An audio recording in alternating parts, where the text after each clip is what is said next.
Selamat sahabat. Selamat datang di Sekolah Sahabat Anak Gereja Masih Advent hari ke-7 Jemaat Makarion. Like a smile, let it storm. Smile, let it storm. Smile, let it storm. With Christ in the vessel, like a smile, let it storm. As we are sailing home. Selamat sahabat teman-teman. Selamat sahabat. Untuk berita mission dibawakan oleh Anti Felicia. Untuk kelas anak-anak dibawakan oleh kakak Felin. Iya, kita mulai ibadahnya. Tapi ingat, duduk yang manis, yang lari-lari, jangan handphone. Selamat beribadah.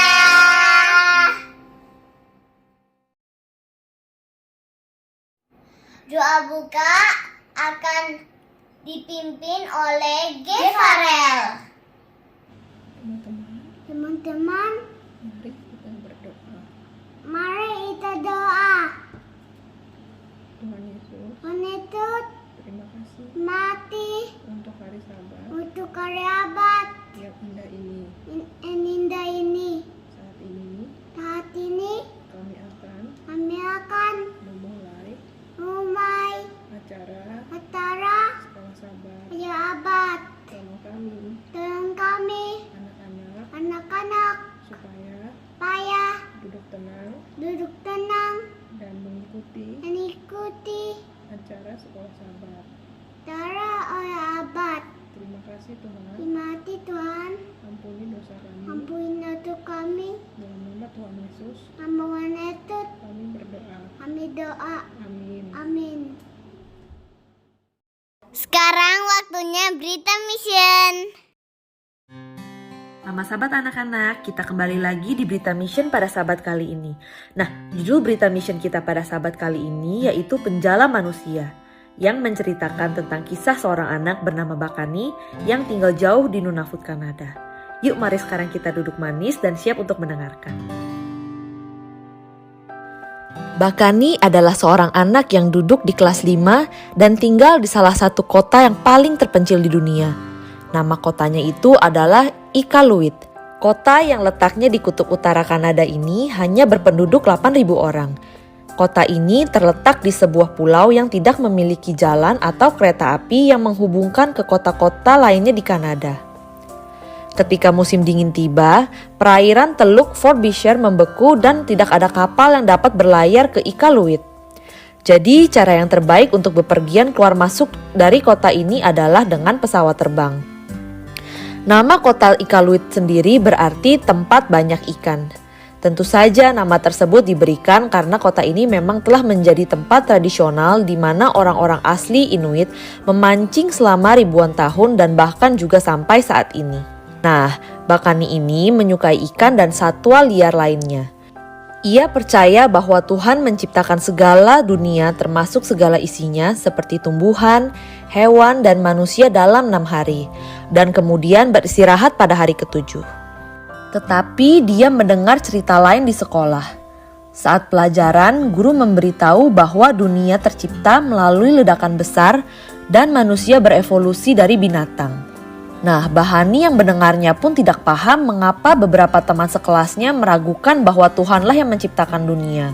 Bagaimana seluruh dunia, manusia, hewan, dan tumbuhan berasal dari atom, kata Bakani. Itu tidak mungkin. Saya percaya bahwa Tuhan menciptakan dunia dan segala isinya termasuk kita manusia. Bakani melanjutkan, ada juga sebagian orang yang mengira bahwa kita sebagai manusia berasal dari monyet atau babun.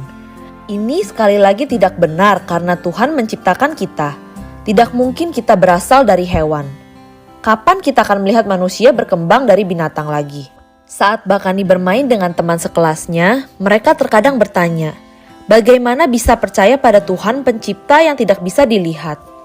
Kita tidak dapat melihat Tuhan. Jadi bagaimana kita tahu bahwa Dia hidup? Kata teman-temannya. Bakani punya jawabannya langsung.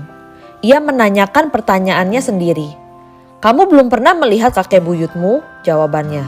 Jadi bagaimana Anda tahu bahwa mereka pernah hidup di bumi ini? Bakani berharap dia bisa memberitahu teman-temannya lebih banyak tentang Tuhan. Ia mencoba untuk mengasihi mereka dengan cara yang sama seperti Tuhan mengasihi dia.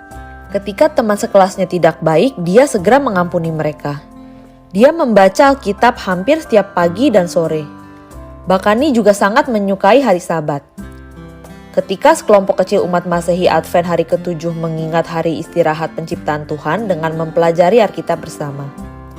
Ayat Alkitab favoritnya adalah Kejadian 1 ayat 1 yang mengatakan, "Pada mulanya Allah menciptakan langit dan bumi." Karena ayat tersebut, ia tidak percaya pada apa yang guru ajarkan tentang ledakan besar dan manusia yang mungkin berasal dari monyet. Di tempat terpencil seperti Iqaluit tidak ada monyet, tetapi ada banyak ikan. Bagaimanapun, Iqaluit berarti tempat banyak ikan yang menunggu untuk ditangkap. Yesus berkata kepada murid-muridnya, "Ikutilah aku, dan aku akan menjadikanmu penjala manusia." Matius 4 ayat 19. Bakani ingin menjadi penjala manusia. Lebih dari segalanya, dia ingin teman-teman sekelasnya tahu bahwa Tuhan menciptakan mereka semua. Bagian dari persembahan Sabat ke-13 Triwulan ini akan membantu membuka gereja dan pusat layanan masyarakat untuk berbagi kabar berita baik tentang Tuhan Pencipta di wilayah Nunavut, Kanada, tempat tinggal Bakani. Demikian berita mission di Sekolah Sabat hari ini.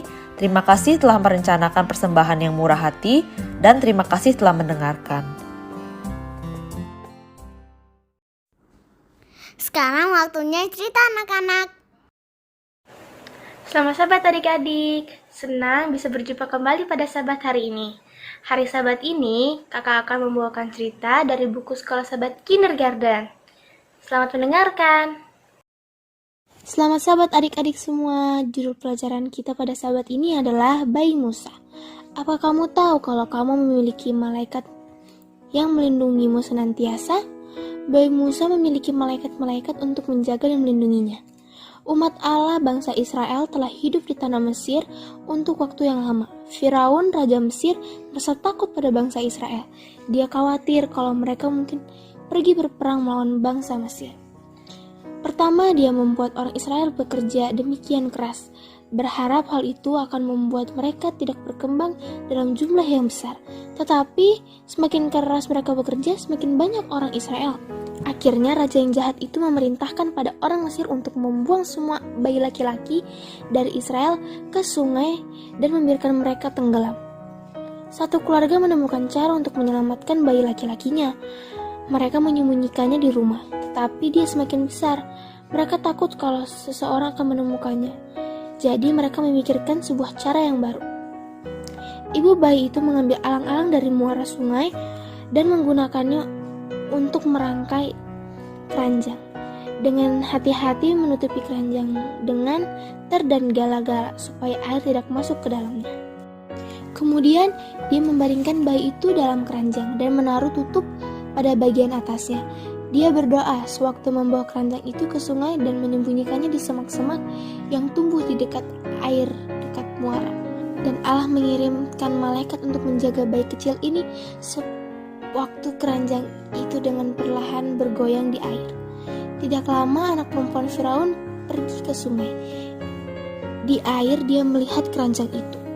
Dia mengirimkan seseorang pelayannya untuk membawa kepadanya.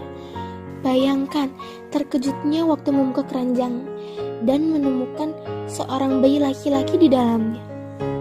Dia merasa kasihan pada bayi itu dan memutuskan untuk memeliharanya. Dan pada saat itulah dia menamakannya Musa.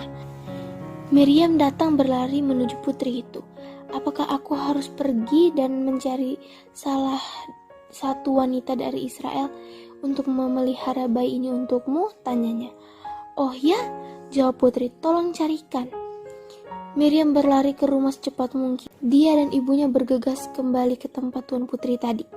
Putri meminta pada ibunya Musa untuk membawanya pulang ke rumah dan membesarkannya sampai agak besar. Kemudian ia akan pergi untuk tinggal bersamanya di istana. Musa telah diselamatkan. Sekarang keluarga tidak perlu lagi harus merasa khawatir tentang tentara yang membuangnya ke sungai. Mereka sangat mengucap syukur karena Allah telah menjawab doa mereka. Bayi mereka yang berharga diselamatkan.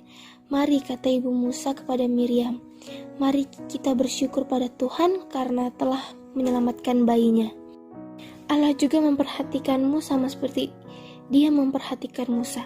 Malaikatmu selalu bersamanya senantiasa untuk menjagamu. Bahkan waktu kamu tidak tahu kalau sedang berada dalam bahaya. Allah mengasihi dan menjagamu.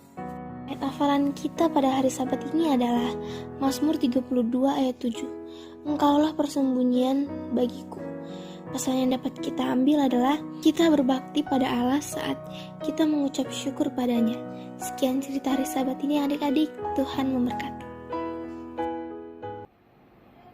Yuk kita dengar lagu pujian yang dari Jaden.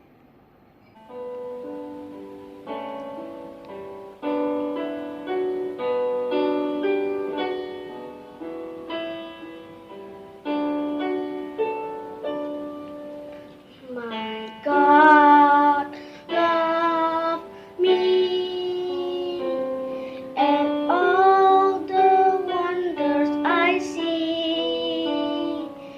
The rainbow shines through my window.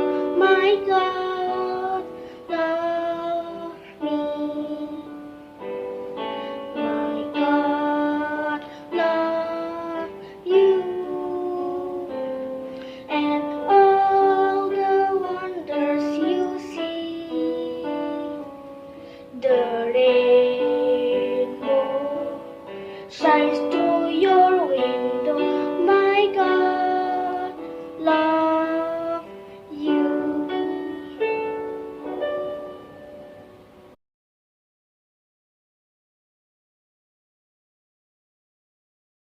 Mari kita berdoa.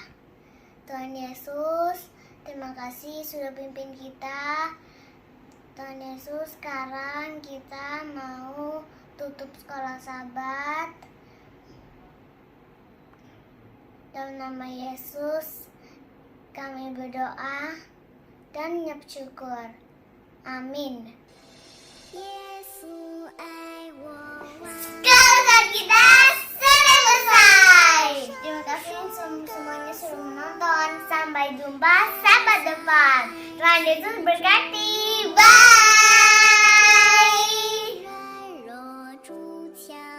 Terima kasih kepada Kefarel, Elisheba, Jaden, Auntie Felicia, dan Kakak Feilin. Tuhan Yesus memberkati.